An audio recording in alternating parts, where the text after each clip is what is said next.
Hello, everyone, and welcome back to our Fiveable AP Stats streams.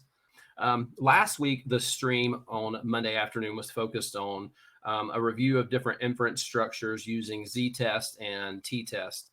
So today we're going to kind of wrap up that inference unit by looking at different types of errors and also the power of certain tests. So we are going to kind of hop on in on all of that.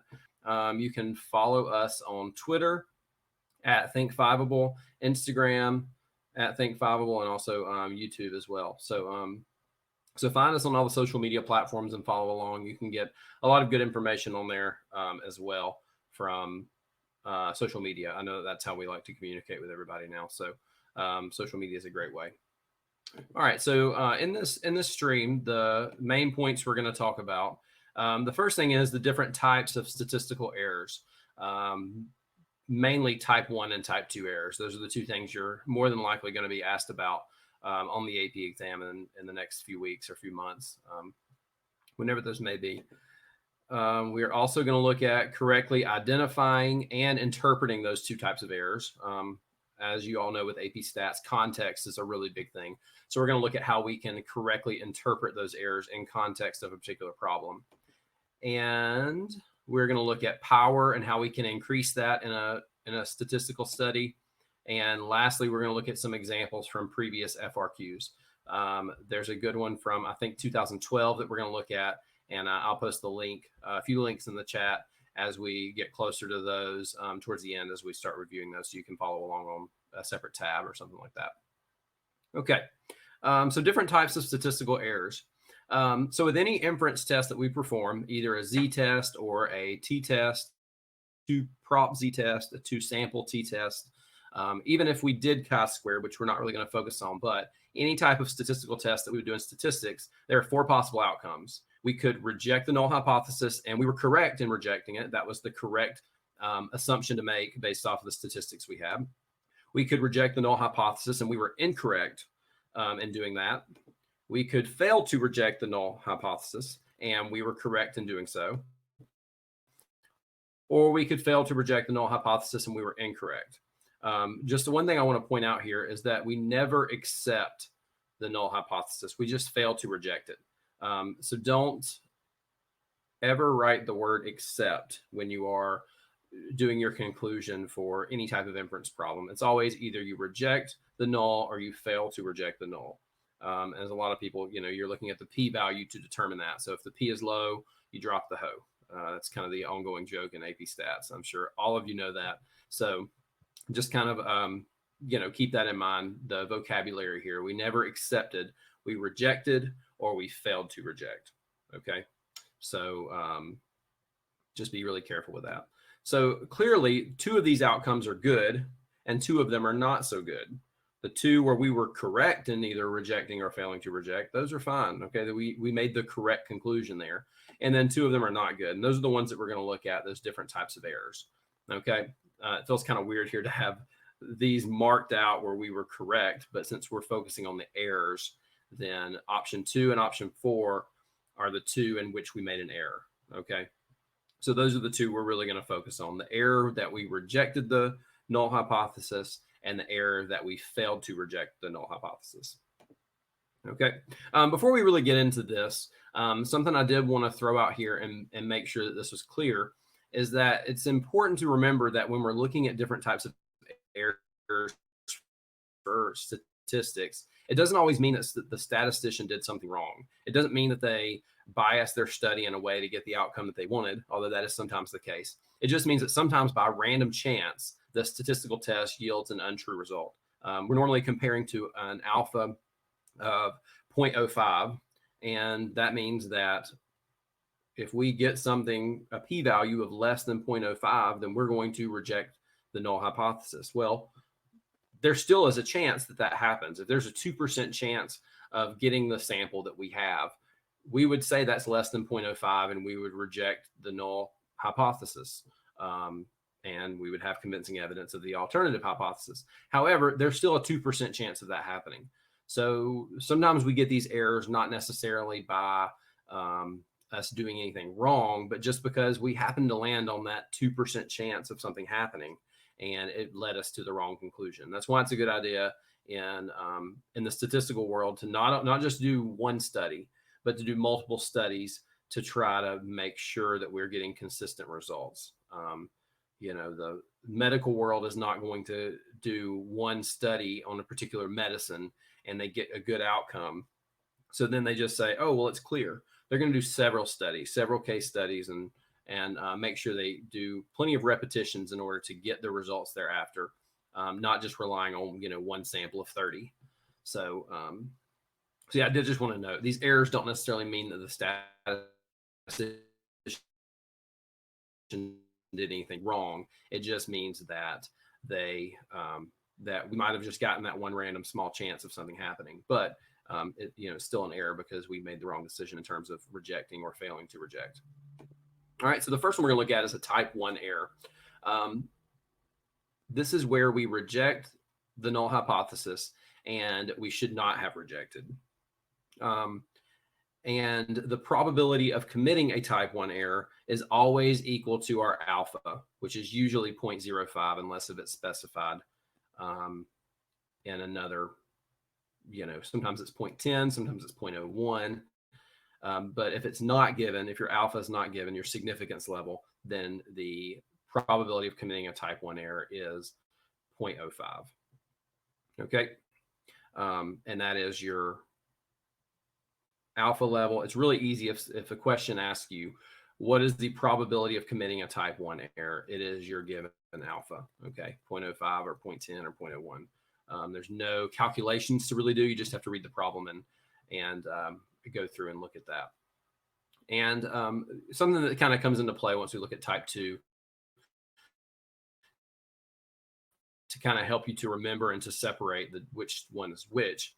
A type 1 error, the probability of committing that is alpha, which is the first letter in the Greek alphabet. So type 1, first letter alpha, and it follows through with type 2 being beta, which we'll look at in just a second. Now, the reason why, kind of a graphical portrayal here of why that type 1 error happens. So here we have a normal curve. And this middle, actually, I don't think I can move this. The rejection region is the part that is shaded. Okay, so the picture needs a little bit of work here. I wish I would have done this a little bit differently. But the rejection region is the shaded part of the curve here. So if this were our normal curve of our sampling distribution, a sample of 30, the mean is 0, the standard deviation is 1. This is a standard normal curve here. And let's say that our sample gave us a mean of negative 2.1. That would put it right here, which is in the shaded region, which is in the rejection region. Okay. So if our mean of our sample was negative 2.1, we would reject the null hypothesis because there's a less than 0.025% chance of that happening. Think about the empirical rule here. That's why I use the standard normal curve. 95% of the data is within 2 standard deviations. It also corresponds to the 0.05 as the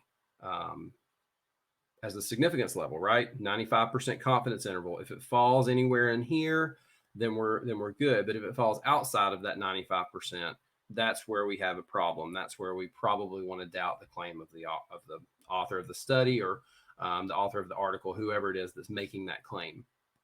Okay, so the type 1 error is the tails of the curve. If it's a two-tailed test, this is an example that is a two-tailed. This would be that the mean is equal to 0 and the mean is not equal to 0. Okay, that would be, you could look at this as a one sample t-test. The mean is 0, and we're looking at if it's not equal to 0, and there's a 5% chance of it not being equal to 0, or being less than negative 2 or get that. Okay, with any normal curve, 5 out of 100 samples are going to fall outside of that acceptance region. It'll fall in that rejection region. So there is a 5% chance of getting a sample that would lead you to reject the null. And that's kind of what we're looking at here. Okay. So that's why the probability is 0.05, because 5% of samples are going to fall outside of that range and 95% will fall inside of that safe range, that buffer zone. That's always the way I kind of talk about confidence intervals, is you have your point estimate, which is your center. Okay. And then you have a buffer zone. We're adding a little bit and subtracting a little bit just to make sure we encompass for most of the variability. Anything outside of that buffer zone, outside of that confidence interval, kind of leads us to question, because it was such a rare chance of getting that, was they something that needs to be kind of hashed out a little bit first. All right. So a type 2 error should have rejected. So the decision, and we were wrong, so actually should have rejected. This seems to be the one that maybe is a little bit more commonly asked on the AP exam, just from what little bit of research and looking back at old questions that I've done. Type 2 errors seem to be the more common problems that they're going to ask about. And the one we're going to look at from 2012 is the same way. An easy way to remember this is it's a type 2 error, and that's where we fail to reject. Okay, so you have the word to, although it's different twos, you know, to TWO and TO, but it is still have that similar vocabulary. So that is the definition of a type 2 error. And a lot of times this will get you some credit on the AP exam. Of course, as with anything, you need context, which is really important. Okay. And the most likely cause for committing a type 2 error is going to be a small sample size. If you have a small sample size, then you're more likely to fail to. And in reality, you should have rejected. Okay. You have a small sample size, so it makes it really harder to get that wow factor that makes you reject the null. But since your sample was so small, it was really hard to get there. But if you have a reasonably large sample size, that's going to minimize the risk of making a type 2 error. Now, clearly with means, for instance, central limit theorem, a sample of greater than or equal to 30 is good. But again, the more you, the larger your sample, the more it's going to minimize that risk. It's going to make it a better study. If somebody does a study with 30 people and somebody does one with 300, the one with 300 is going to be closer to estimating that population parameter. Okay. Any questions real quick on type 2 before we continue on?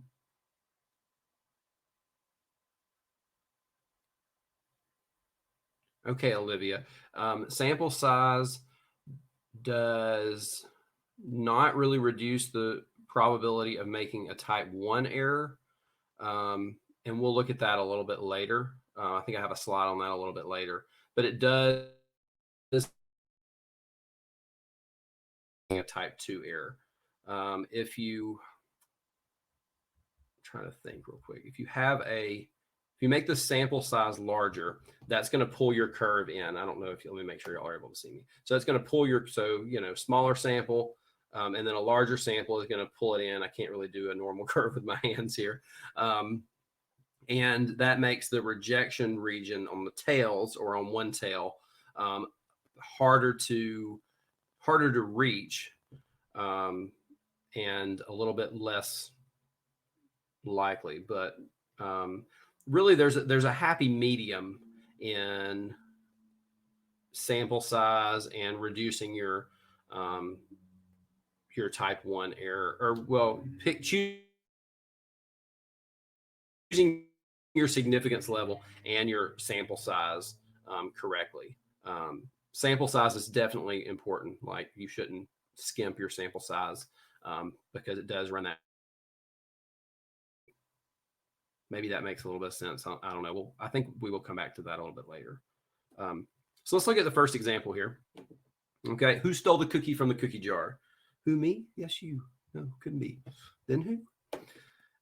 Help. In our snack food quarantine, I'm loving using some emojis here. I've learned a little bit about emojis over the past week.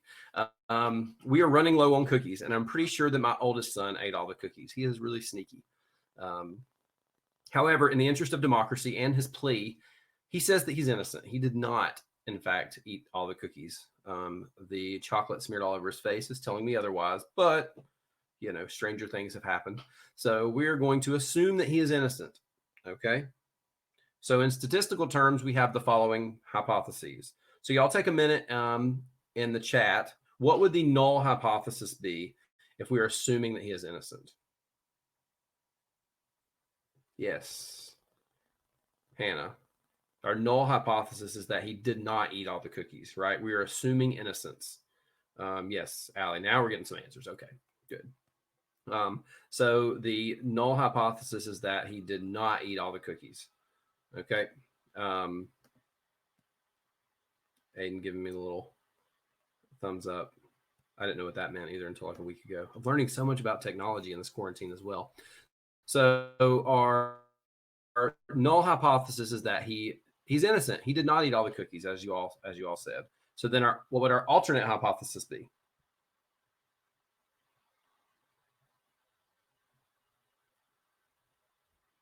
He ate them, right? He's guilty. He broke the food ration rules. He ate them. Everybody's saying that. He did eat the cookies.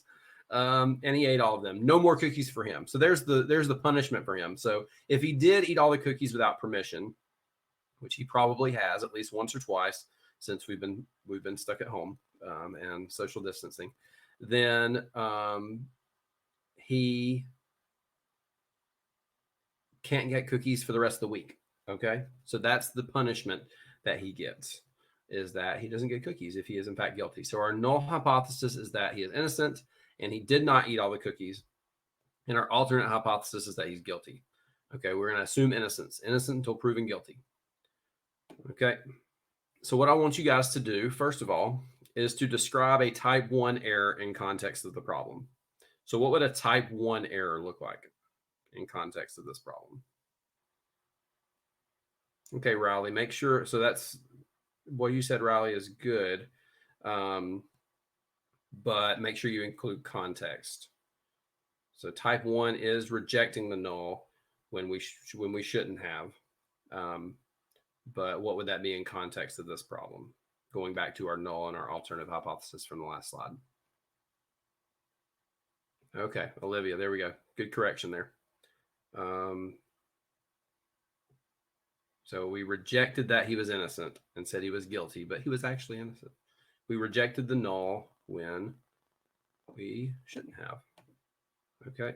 Oh, and then type 2. We'll go back. We'll do that one in a minute. So our answer for type 1, we rejected the null hypothesis when we should not have. That's a good like first sentence, because then you're getting the credit. Like this is an AP free response. You're getting the credit for the definition of type 1. Okay. And then you can state the context right after that. In terms of this problem, we said that he was guilty of eating all the cookies when in reality he was innocent. Okay. And then, of course, a consequence of that is that you're scarring your child by accusing him of something he didn't do. And you're taking his cookies that he deserves, right? And it was probably his little brother that ate them, which is also true. They team up half the time, too. So take a minute and type 2 error in context of this problem. So what would a type 2 like in context of this problem? Okay, so Riley said, we said that he didn't eat the cookies, so we found him innocent, but he actually did eat the cookies. Taylor, same thing. Allie, same thing. Okay, so yeah, I think we got that. Okay. So a type 2 error is when we failed to reject the null when we should have. So again, type 2 failed to reject the null when we should have. In terms of this problem, we said that we did not have convincing evidence that he was guilty when in fact he was guilty and he did eat all the cookies. So clearly a consequence of this is that we found him innocent of the crime of eating the cookies when in fact he was guilty. And that's probably then not going to be fair to his younger brother that we, that we accused of it. Okay. All right. Any questions on type 1 and type 2 errors from where we're at so far? It's really easy for me, like as a teacher and any type of grading that I've ever done, to see like this first sentence, just kind of a test taking tip here. The first sentence where you basically define a type 1 or type 2 error and then put it in context of the problem. We said that he was guilty. That was rejecting the null, when in reality he was innocent. We should have failed to reject. Okay. You get the context, you get that, and then if it asks for a consequence of this, add a third sentence that says what would be happening there. Okay. All right. So another very common ordeal from snack machines. Apparently, I'm basing all of my questions about snacks because, I mean, what more is there to do when you're quarantined, right? Besides do statistics about snacks. So that's what we're doing. So Lay's potato chip claims that every bag contains an average of 18 potato chips. We have our doubts. Of course, we have our doubts. So we are going to run what type of test with a significance level of 0.05 to check their claim? What type of test would this be? Yes, you would do a t-test. Why would you do a t-test for this particular problem? It is a mean, right? We're dealing with a mean. It tells us an average. The average is 18 potato chips, okay? So you're right. It is a t-test, okay? Because z-test is wrong. Yes, that is also correct. So take a second and write what the hypothesis would be for checking the claim. So what would our null hypothesis be and what would our alternate hypothesis be? So you can add that in the chat. Something like what I'm doing here. Okay. And since we're doing means, you can just do M. I don't know how to type a mu without having some sort of letter thing. So you can just use M. So what's your ho and your ha? Good, good. So our ho is that the mu is equal to 18. All right. So what is going to be our, if we're really trying to stick it to Lay's, okay, because it doesn't really specify in the problem, what would be our ha? Okay. You really could do either one, Hannah or Allie, Olivia. Now, Aiden, on your hypothesis, make sure you write M less than 18. Okay, I know you're typing it, so it's kind of weird, but I just wanted to point that out. Like your ho is always mu equals something or p equals something. Maybe it's p equals another p if you're doing a 2-prop z-test, or mu equals another mu if you're doing a 2-sample t-test. And then your alternate hypothesis is that it's either not equal to or less than or greater than. In this case, I think we're going to proceed with doing less than. Let's see what I did. You could do it either way, though. Yeah, I said less than because we're really trying to, stick it to them there. We're trying to, you giving us less than 18 potato chips. I paid for 18. I want 18. Okay. So, so less than 18 is what we're going for. Okay. And then, so part B, it says, after we run our test, we find that we have a p-value of 0.01. What type of error is possible with the conclusion that we would make? So if we have a p-value of 0.01, you would make a certain conclusion, and then what type of error would that possibly lead us to make? Type 1 or type 2? All right, I clicked off my poll. Yep, most everybody seems to be saying type 1, okay, which is correct. So if we have a p-value of 0.01, that is low. So the p is low, therefore we would drop the ho, or we would reject the null. Okay, so the p is low, we reject the null. And if we're rejecting the null hypothesis, that is going to be a type 1 error. So we would be making a type 1 error if we were to make an error with that statistical value of the p-value of 0.01. So if we go back to the question, so we're rejecting the null. We're saying that we have evidence. Oh, let's go back. So we have evidence of this guy. We have evidence they're actually giving us less than 18. Okay. So the concept here. So since 0.01 is less than 0.05, we would reject the null. This would be a type 1 error. We would be rejecting the null hypothesis when we should have failed to reject the null. A consequence of this would be us contacting the company, claiming they were being untruthful, when in reality they are being truthful, and we would be wrong in contacting them. So it's kind of an ethical situation, right? Like we're mad at the company, so we send them a nasty email, hopefully not too nasty of an email. And in fact, they're like, we are putting all of our chips. You just happen to get one that was really low, or you happen to get a box of chips, the individual bags of chips that the average was less than 18. But if you would have taken a much larger sample, you would have found that we're actually telling the truth. Okay, so we would have looked like not so nice people in that there. What type of error?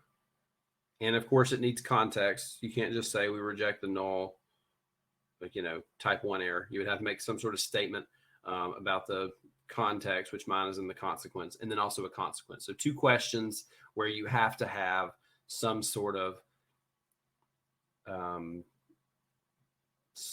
context.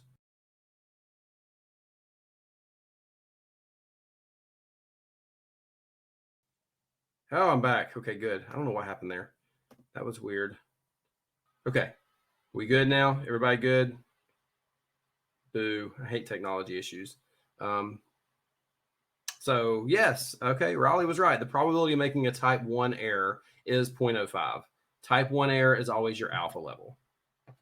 Okay, since that is our significance level. That one is right there in the problem if you happen to get asked that. It's really an easy question. Type 1 alpha, type 2 beta, which next thing on our agenda, the power of a statistical study. Okay, and here we go. The probability of making a type 1 error is alpha. That is what we just looked at. The probability of making a type 2 error is beta. Okay, alpha, beta, Greek alphabet, first letter, second letter, type 1, type 2. A more common way of referring to beta is by using the term power, but they're not the same thing. Okay, so type 2 is a little bit different. Okay, the power of a study is the complement of beta. So it's not, the power is not the beta value, it's the complement. Okay, so in other words, the power is the probability of not making a type 2 error. If you want your power to be better, then you want to not make a type 2 error. Okay, so that's why we refer to power as the probability of not making that error, which is 1 minus beta. So if you're given the power, say the power is 0.8, that means that beta is 0.2. That means there's a 20% chance that you might make a type 2 error. Okay, so alpha is pretty cut and dry. It's pretty regular. It is just that alpha level. And then the power and beta, you're looking at, beta is the probability of making the error. Okay, just like alpha is the probability of making the error. But we generally look at power, which is the complement of that. Okay, the probability of not making an error. Okay, which we do a lot with complements and probability and things like that. So that shouldn't be too much. So another big topic is increasing power. And the best way to increase power in a statistical study is to increase the sample size. Again, like I said before, when you increase the sample size, it's going to pull that curve in. And when it's doing that, it's actually focusing in on what the true proportion or the true mean is. Okay, so it's pulling things in. And when we increase the sample size, kind of in word format, we're decreasing the standard deviation or the spread. Therefore, it's decreasing that fail to reject region on the tails or on one tail if it's a one-tailed test. Okay, and therefore it's making your study more powerful. If you're making that region smaller, then it's making it so it's going to hone in right on that. That value is going to make it even more rare to achieve that value. Okay. Plus, it gives a larger sample size is going to give us something closer to what the true parameter is, which is really the whole idea behind any type of inference, is getting to that true value, that true parameter, the true mean or the true proportion. Okay, so here's kind of a quick little example I did with some applets that I had online. So I did a sampling distribution with a sample size of 5. And you can see how this one's kind of spread out a little bit more, this normal curve here, this histogram. And then I did the same thing with a sample size of 25. So look at how much it pulls things in. I can't get too close to the bottom there. Okay, so you can see how it kind of pulls things in on the bottom. And that means that that rejection region, which would be down here, okay, it makes it that much more rare. So it's going to increase the power of the study. Okay, we're not going to make that fail to reject error. We failed to reject, and we actually should have. It makes that rejection region a lot more obvious. Okay. So kind of a summary of those two types of errors, and then we're going to look at one example, and then we'll be done here. Okay. If we decrease our alpha level, okay, that's going to make it harder to reject the null. So if we take our alpha level, which is 0.05, and we bump that down to say 0.01, one might think that, hey, that's making the study better because it's making it where it's a lower p-value. We're trying to get something really, really low in order to reject it. But if we're making it harder to reject the null, we're increasing our beta level. And that means if we're increasing our beta, remember our power is the complement. So if this gets higher, then that means that our power gets lower and we want a higher power. So there's a happy medium between a significant level kind of hone in on for the alpha level.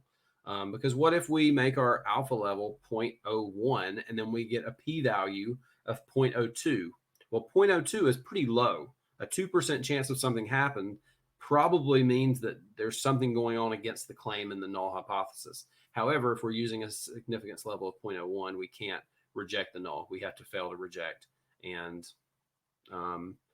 therefore, we failed to reject when we shouldn't have, maybe, which increases that probability of making that type of error, which decreases your power. Okay. And then the other part is if we increase our sample size, we decrease our beta. So if we're decreasing the probability of making this error, that means that we're increasing our power. Okay. So that's kind of the way that things go in terms of what we can do with our study. We can if we decrease our alpha level too much, then we might make an error. Whereas if we increase it, we don't want to increase it too much because then, well, if we increase it to 0.25, well, if there's a 24% chance of something happening, that's not that rare. So we probably shouldn't reject the null. But if our significance level was 0.25 for some strange reason, we would reject. Okay. So that's why 0.05 is kind of that happy medium there. Okay, so let's do a quick practice problem. So here's the link. I'm going to paste it into the chat, and you should be able to go there. Just give me just a second. And here's the question. I don't know how well y'all can read that on your slide, on your stream with the computer. I just took a screenshot and pasted it in there from College Board's website. It says, a recent report stated that less than 35% of the adult residents in a certain city will be able to pass a physical fitness test. Consequently, the city's recreation department is trying to convince the city council to fund more PE or physical fitness programs. The council is facing a budget constraints and is skeptical of the report. The council will fund more physical fitness programs only if they can provide convincing evidence that the report is true. So they plan to collect data from 185 adult residents in the city. A test of the significance will be conducted at a significance level of 0.05 with the following hypotheses. So the null is that the proportion of people who are able to pass the physical fitness test is 35%. So we're saying that it's equal to 35%. And then our alternate hypothesis is that it's less than 0.35%. So that means their physical fitness is not as good as what they're claiming. Okay, so that's what they're looking for. If we can reject that 35% of people are can pass a physical fitness test, then we're good. If we don't have that number, then maybe they want to provide more programs for people to better that. Okay, so A, it says describe what a type 2 error would be in context of the study, and also describe a consequence of making this type of error. So that's really the main part we're going to focus on. Part B, it tells you the p-value and says, what would you do? We're not really going to focus on that. And then also C is kind of an experimental design question, but we're mainly just going to look at part A, and we're going to look at some student responses to see what they have. I think I have another link for you guys. All right, let's try this one. Let me send this link over. This is the student responses. All right, so here you can kind of read along. If you can't, if the link's not working for you, it worked for me, so I'm not really sure why it might not be working. So the primary goal was to assess the student's ability to describe a type 2 error and its consequence, and then 2 and 3 we're not really going to focus on.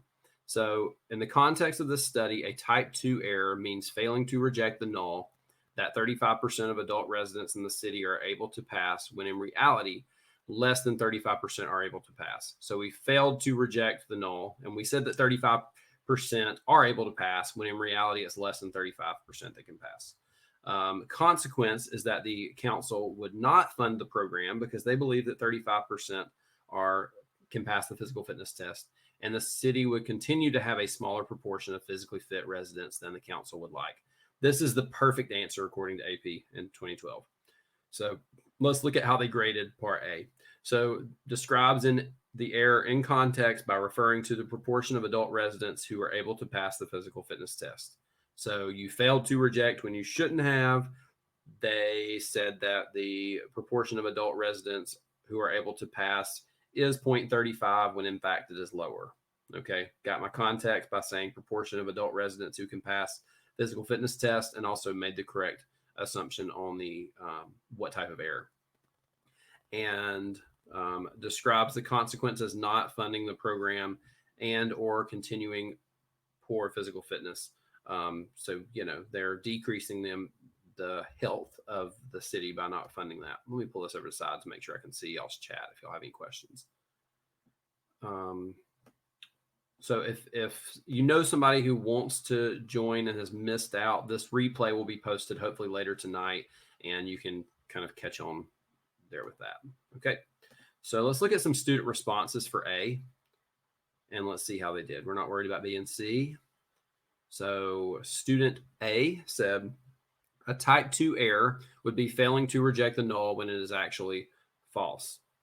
The recreation department would state that 35% of residents can pass a physical fitness test when actually the percentage is less than 35. A potential consequence is that no more funding would go to physical fitness, when in reality those programs need the funding. Okay. Do y'all think this student would make an E, a P, or an I for part A? E being essentially correct, P being partially correct, and I being incorrect. So E, P, or I for student A. Do you think they met the 3 qualifications? Describe the error correctly, used context correctly, and described a consequence correctly. Okay, Allie says an E. Does anybody find any potential problems with the answer there? Okay, I don't off the top of my head. So let's see what they actually made. Well, they made a 4 on the question, so I'm going to assume that they made an E. Part A was scored as essentially correct. So let's look at maybe 2 more students. Student B, a type 2 error is when the null failed to be rejected when it was actually false and the alternate hypothesis was true. This means that less than 35% of people can pass physical tests, but the department lacks strong evidence to prove it. And the council would not provide physical fitness program funding to and the adults would stay unfit. Okay. Did they describe type 2 error correctly? And did they describe context? And did they provide a good consequence? Let's see what they said on that person. They made a 3, but let's see. Part A was scored as essentially correct. So they did do everything they needed to. There must have been a problem in B and C, which again, we're not really focused on that much. So let's look at the next one. Last person, part C. A type 2 error would be failing to reject the null hypothesis when there is actually enough evidence to reject it. If this occurred, the city council would not believe the report about less than 35% of adults passing a fitness test was true, so they would not fund more physical fitness programs. As a result, the adults would have less access to physical fitness programs and not be in good shape.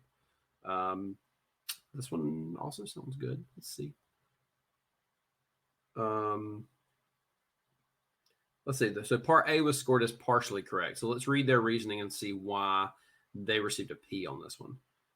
In part A, the student does not correctly describe a type 2 error and instead makes the common mistake of defining it as failing to reject the null hypothesis when there is actually enough evidence to reject it. Well, the evidence we have is not enough to reject it. It's just that, the evidence led us to fail to reject, when in fact, we know the actual truth is that we should reject it. So saying here, actually enough evidence to reject it is the problem. It did have a good consequence, and it's consistent with a decision.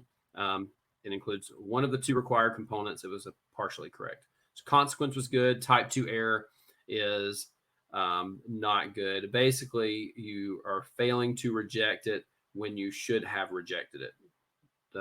You don't really have the evidence to reject it because the study is what gave us the cause. The evidence pointed to fail to reject, but the evidence wasn't enough evidence, really. Okay, we needed more evidence there or something like that. Okay, and that is it for type 1 and 2 errors and how to increase power in statistical studies. I'll stick around for like 1 minute. If you have a question, the replay will be up for this really soon. Also in like 8 minutes, the AP Statistics Cram Pass is starting. So I hope you all have your Cram Passes for cramming for the AP Stats exam, and you will hop on over to that stream and take a little time travel back to Unit 1 on describing data, I believe. Okay. So I'll stick around a little bit, and we will, if you have any questions about the content here, I'll be more than happy to help you out and explain that. Thank you all for joining.